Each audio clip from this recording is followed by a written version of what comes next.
one of the things that brought me into the world of AI actually was my son. I have a 19-year-old son, and 19 years ago, when I was pregnant with him, I got a diagnosis that he had Down syndrome. And I had no idea what that really meant, but I did know that as a technologist, I wanted to make the world better for him, right? It became a driving force for me.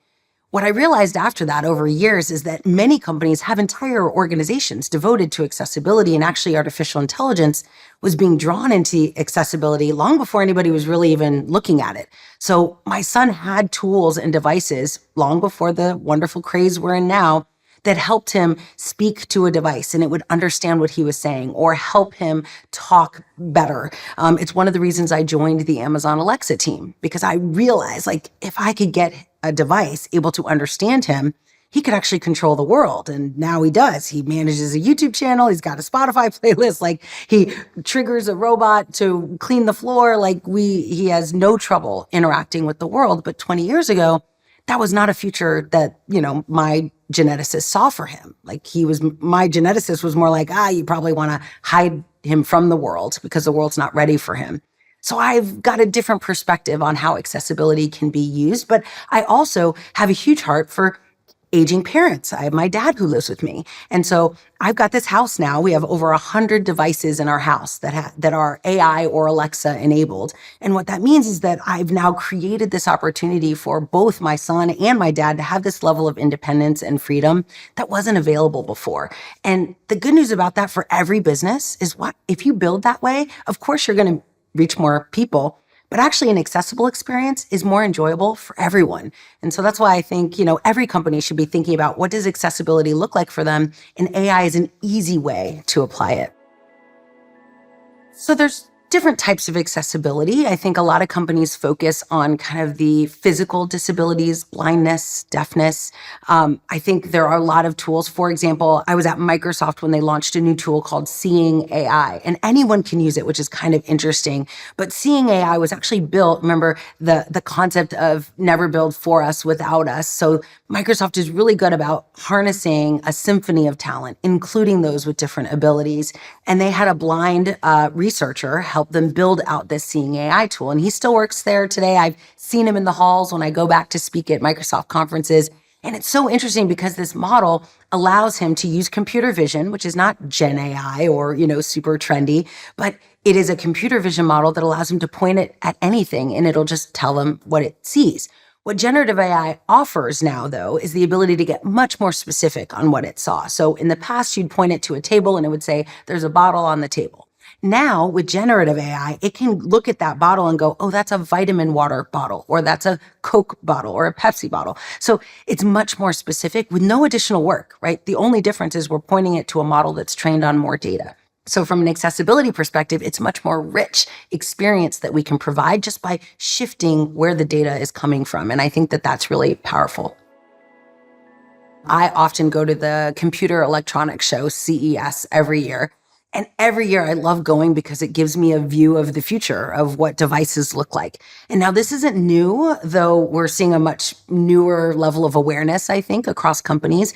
But creating devices, a lot of IoT devices, if you're familiar with the term, and Internet of Things, all of these systems. And I mean, our house is a bit future forward. We've got all these devices that talk to each other, but most companies, we moved away from that. It was very popular when Alexa first launched, but then kind of faded a bit. But we're now starting to see, again, with the advent of a natural language model that you can use to speak to these different devices, we're seeing more and more of these devices become present. What I love about this also, though, is new robotics devices. So I have a robot called Moxie. And this robot, it sits on your desk. It's pretty big. But what it does is it provides emotional support, mental health exercises. And it's built for children. But of course, my 19-year-old son is well equipped to have a conversation. And it'll ask hey, and as a matter of fact, the premise for using this robot is you are a mentor, a trainer to the robot. Your job is to help the robot become better friends to humans. And it's interesting because the exercises will be like, hey, I'm a robot. I don't really understand what happiness is or kindness is. Explain to me what kindness is. And you will say it in natural language, and GPT on the other end is listening to what I say and then understanding it, which literally means it's going to process it and then it reverts it back to me, otherwise known as active listening. So it'll just say back to me exactly what I said, slightly rephrased, and then I can confirm or say, oh no, that's not exactly right. But it creates this dialogue for those humans that struggle to understand these terms because you're teaching a robot how to be more empathetic. And it's fascinating to me because these robots are really encouraging people. I mean, sometimes, especially my son, he gets very nervous in front of other humans. He's very self-aware. But when you give him a robot, he's willing to have a conversation that he wouldn't have with humans otherwise. And I think that's pretty inspiring. Being inclusive is more than just, gender and ethnicity. A lot of companies are focused on that because, and I always say, if you can see it, you should do it. Like if you can see that you don't have a lot of women, get more women. If you can see there's not a lot of color in your room, add more ethnicity.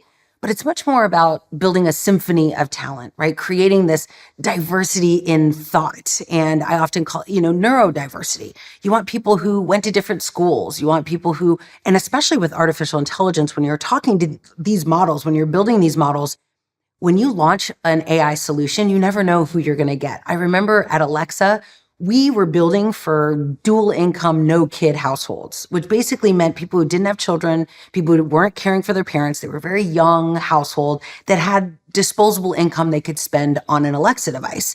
But that's not who I was worried about. As a mom, I was one of the only moms. I was the only parent on my team at the time. I was the only caregiver on my team. And I remember thinking, well, okay, I get that we're going to build for them, but what about the classroom? What about speech pathology? What about nursing homes? And everyone at the time was like, but that's not who we're building for. And I think that is a clear indication of like a lack of thought around how important that diversity is, because with AI, you don't know how big it's going to get. We definitely in the beginning of Alexa had no idea it would be in 100 million homes. We had no idea we'd build an Australian English version of Alexa. Like we now have 5 different languages in English. Like we have Indian English, Irish English, right? American English, UK English. Like we never would have thought that. We were very much like looking at the US demographic and a very specific persona. So oftentimes I try to encourage small businesses and medium-sized businesses to think very differently about the system they're building, because they might be that organization that builds a system that serves hundreds of millions of customers, and you don't know who that is from a persona perspective. So whoever you have in the room is going to help you build and protect for those customers.